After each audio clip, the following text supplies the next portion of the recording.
안녕하세요. 포토샵 데이트의 김기덕입니다. 오늘 이 시간에는 곡선에 대해서 한번 배워볼 건데요. 우리가 지금 이 패널들, 여러 가지 패널들이 있는데, 이 중에서 저희가 지금 곡선하고 보정 두 가지의 패널에 대해서 아직 공부해보지 않았는데요.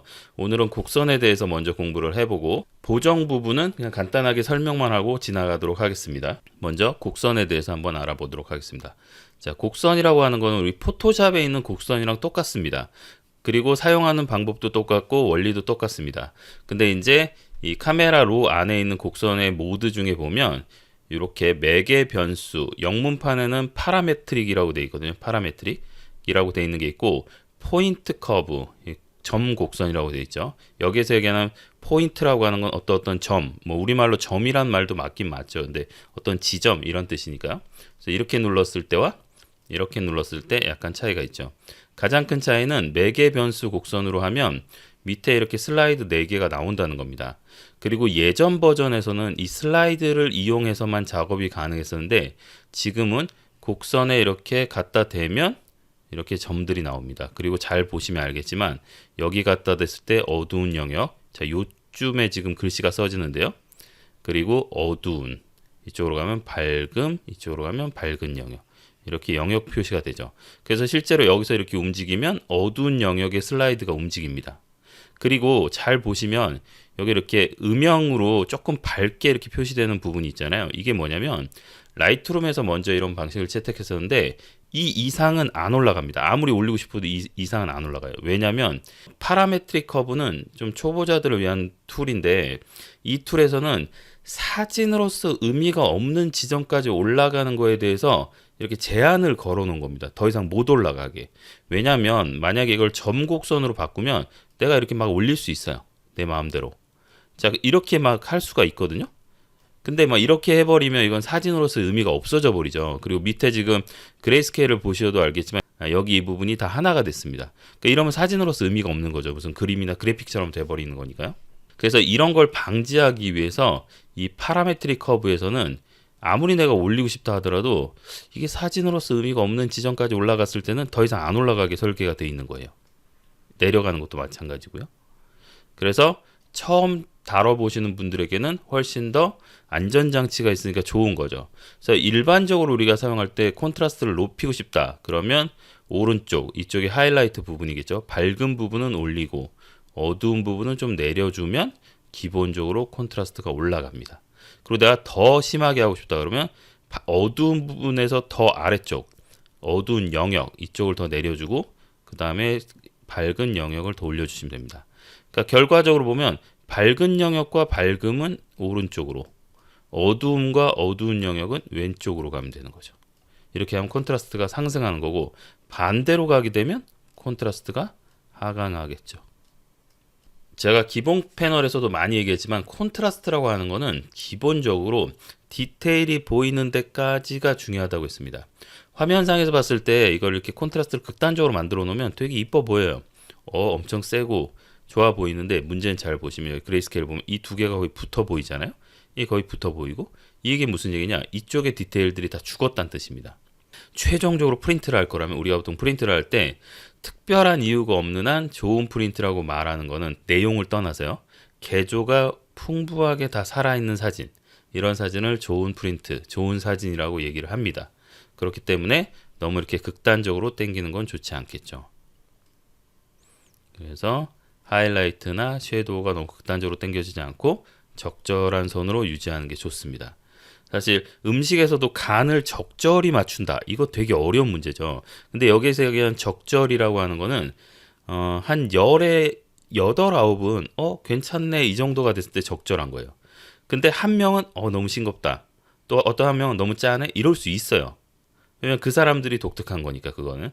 그래서 일반적인 사람들의 입맛에 맞는 정도, 일반 사람들의 입맛에 맞는 콘트라스트, 사진에서는 그렇게 생각하시면 될 것 같습니다. 그래서 이 파라메트릭을 이용하시면 실수하는 걸 좀 막을 수가 있고요. 그리고 얘네들을 전부 다 원점으로 돌려놔 보겠습니다. 그리고 점 곡선을 이용하시면 이건 내가 좀 더 사진을 뛰어넘어서 뭔가 새로운 걸 만들고 싶어요. 아니면 내가 포토샵의 커브 사용이 이미 익숙해 있어요. 그래서 내가 이런 느낌으로 이렇게 작업을 할 수 있는 스킬을 이미 가지고 있어요. 그러면 이제 이런 식으로 작업을 하셔도 됩니다. 근데 이때도 중요한 거는 내가 어두운 부분을 더 묻히게 하더라도 내가 살려야 되는 부분들은 정확하게 살려낼 수 있겠죠. 그리고 사용하는 방법이 마우스로 조정하는 방법도 있지만 클릭하고 키보드의 화살표 위아래를 쓰시면 됩니다. 제가 시즌2에 보시면 포토샵 부분에 나와 있는데 커브를 이렇게 대각선으로 올리는 건 그렇게 좋지 않다고 했습니다. 왜냐하면 그렇게 하면 입력값과 출력값이 계속 변동이 돼요. 나는 처음에 입력 117 값을 올리려고 했던 건데 이렇게 옆으로 올리다 보면 나중에 이게 117이 아니고 110이 되어버렸잖아요. 117이 어떻게 됐는지 다시 찍어봐야 돼요. 어딘지 117을 찾아야 되는 거죠. 그래서 될 수 있으면 내가 움직이려고 했던 값을 기준으로 위아래로 움직이셔야지 정확한 수치적인 판단을 할 수가 있습니다. 이렇게 해서 커브를 얘도 마찬가지로 S자로 꺾을 수 있겠죠. 그리고 그 옆에 있는 레드, 그린, 블루 같은 경우는 여기에서 내가 색상을 조정하겠다. 그래서 뭐 전체적으로 레드를 좀 올려주겠다. 레드를 빼겠다. 이랬을 때 사용할 수 있는 방법입니다. 이 부분은 포토샵에 가서 좀 더 구체적으로 설명을 해보도록 하겠습니다. 그리고 만약에 사용한 것을 제거하고 싶다 그러면 클릭해서 이 이미지 바깥쪽으로 이렇게 빼시면 됩니다. 커브 바깥쪽으로 이렇게 툭 빼서 클릭 드래그해서 이쪽으로 쭉 빼면 여기 있는 점이 하나 없어져요. 얘도 마찬가지로 만약에 이 점을 없애고 싶다 그러면 클릭해서 바깥쪽으로, 클릭해서 바깥쪽으로, 클릭해서 바깥쪽으로, 클릭해서 바깥쪽으로 이렇게 하시면 조정이 됩니다. 그리고 파라메트릭하고 이 점 곡선, 그러니까 매개 변수와 점 곡선의 가장 큰 차이는 매개 변수는 255 제로를 움직일 수 없게 돼 있어요. 여기 끝을 이렇게 잡아서 움직일 수 없다는 거죠. 아무리 이렇게 움직이려고 해도 이 끝은 고정돼 있죠. 근데 점 곡선은 여기도 조절이 되는 거죠. 자, 이 조절이 되는 게 좋은 걸 수도 있지만 잘못하면 실수할 가능성도 있다는 얘기입니다. 그래서 이 부분도 조금 조심하셔야 되는 부분 중에 하나입니다. 자, 0점으로 다시 다 돌려놓고요. 오른쪽에 보시면 이 타겟 어저스트먼트 툴, 영문판에서는 그렇게 부르고 한글판에서는 지정된 조정 도구인데요. 이 지정된 조정 도구가 예전에 밖에 여기 있었어요. 원래 밖에. 그래서 이 정목 현상 제거 바로 옆에 있어가지고 약간 헷갈리게 생겼었는데 얘는 이제 패널 안으로 들어왔습니다. 필요한 거 안에 여기도 있고요. 그리고 또 하나는 색상 혼합 열어보시면 조정에 색상 말고 HSL이라고 누르시면 여기도 이렇게 지정된 조정 도구가 있습니다. 그래서 곡선 안에도 있고 그리고 색상 혼합 안에도 있고 이렇게 두 군데 지정된 조정 도구가 있습니다. 곡선에서 사용하는 방법은 클릭해서 이미지 쪽으로 각도로 빼면 여기 이렇게 관역이 하나 나오죠. 자, 이 관역 타겟을 클릭해서 내가 위나 아래로 조정하면 이 부분이 움직입니다. 그렇다고 다른 부분이 전혀 안 움직이냐? 움직이죠. 왜냐하면 여기를 찍었지만 이 옆에 있는 딸려 있는 애들이 실처럼 같이 움직여 주는 거죠. 보통 우리가 콘트라스트를 올린다 그러면 밝은 지점, 예를 들어서 이 지점을 클릭해서 올려주고 여기를 내려주고 이렇게 하겠죠. 자, 이렇게 하면 얘네들이 좀 밝아졌고 얘네들은 좀 어두워졌습니다. 자, 밑에 지금 그레이스케일을 같이 넣어 놓은 이유는 조금 더 확인하기 편하시라고 이렇게 만들어 놓은 겁니다. 다른 이미지로 한번 더 해보도록 하겠습니다. 자, 갯벌 사진인데 이 갯벌 사진에서 저는 사실 이 매개 변수를 그렇게 많이 사용하지 않아요. 저는 이거보다는 그냥 이걸 씁니다. 점 곡선을. 그리고 여기서 기본적으로 오른쪽 상단을 살짝 올려주고 왼쪽 상단을 살짝 내려줍니다. 그리고 상황에 따라서 중간선을 조금 올릴 때도 있고 내릴 때도 있고, 그리고 미세 조정을 할 때는 클릭한 후에 키보드의 화살표 위아래로 조정을 합니다. 그러면 하나씩 올라가죠. 256단계에서 1단계씩 조정이 되는 거죠. 이런 식으로 이제 컨트롤 할 수가 있겠죠. 또 다른 사진에서 해볼까요? 이 사진의 콘트라스트를 좀 올리고 싶다. 이번에는 지정된 조정 도구를 한번 써보겠습니다. 그래서 하늘 쪽을 조금 밝게 하고 그 다음에 땅 쪽을 조금 어둡게 하고요. 자, 이런 식으로도 조절할 수 있겠죠. 자, 또 다른 사진으로 한번, 이번에는 여기에서 레드, 그린, 블루 중에서 블루 채널을 이용해서 블루 색감을 좀 더 올려볼까요? 한번요. 이렇게 전체적으로 블루를 쫙 올려주는 거죠. 자, 이것 또한 이런 식으로도 가능합니다. 예를 들어서 밝은 쪽에 블루를 올리고 어두운 쪽에서는 색깔을 그냥 빼놓는 거죠. 반대도 가능하죠. 얘는 좀 올리고 얘는 이렇게 뺄 수도 있겠죠. 이렇게 색을 컨트롤할 수도 있습니다. 근데 색에 관련된 부분은 포토샵에 가서 좀 더 자세하게 한번 해보도록 할게요. 자, 정리를 좀 해보면 도구 상자에 있는 저기 점점점을 눌러서 기본값으로 재설정을 한번 바꿔놓고요. 자, 매개 변수라고 하는 거는 이 아래쪽에 슬라이드를 이용해서 조절할 수도 있고, 지금 현재는 이렇게 커브 자체 곡선에 갖다 대고도 사용할 수가 있습니다.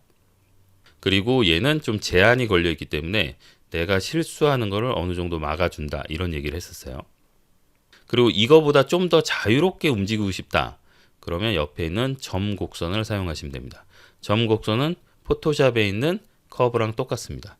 그리고 얘는 255 지점이나 또는 0 지점도 내가 마음대로 어둡게 하고 밝게 하고가 가능합니다. 근데 잘못하면 실수할 수가 있다고 했죠. 잘못하면 이미지를 망가뜨릴 수도 있어요. 그래서 아주 신중하게 사용하셔야 되고요. 일반적으로 콘트라스트를 높이고 싶을 때는 S자 곡선으로, 콘트라스트를 낮추고 싶을 때는 역 S자 곡선으로 작업을 해주시면 됩니다.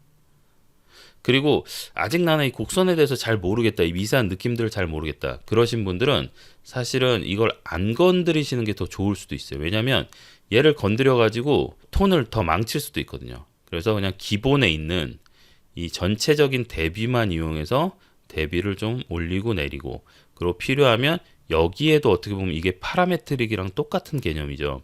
파라메트릭의 밝은 영역 흰색 계열, 어두운 영역 검정 계열, 같은 개념입니다. 자, 보시면 이렇게 돼 있는 거랑 그 다음에 파라메트릭의 밝은 영역 밝음, 어두운 영역 이렇게 돼 있잖아요. 이 개념이나 여기에는 요 네 가지 영역의 개념이 거의 비슷하다고 보시면 됩니다.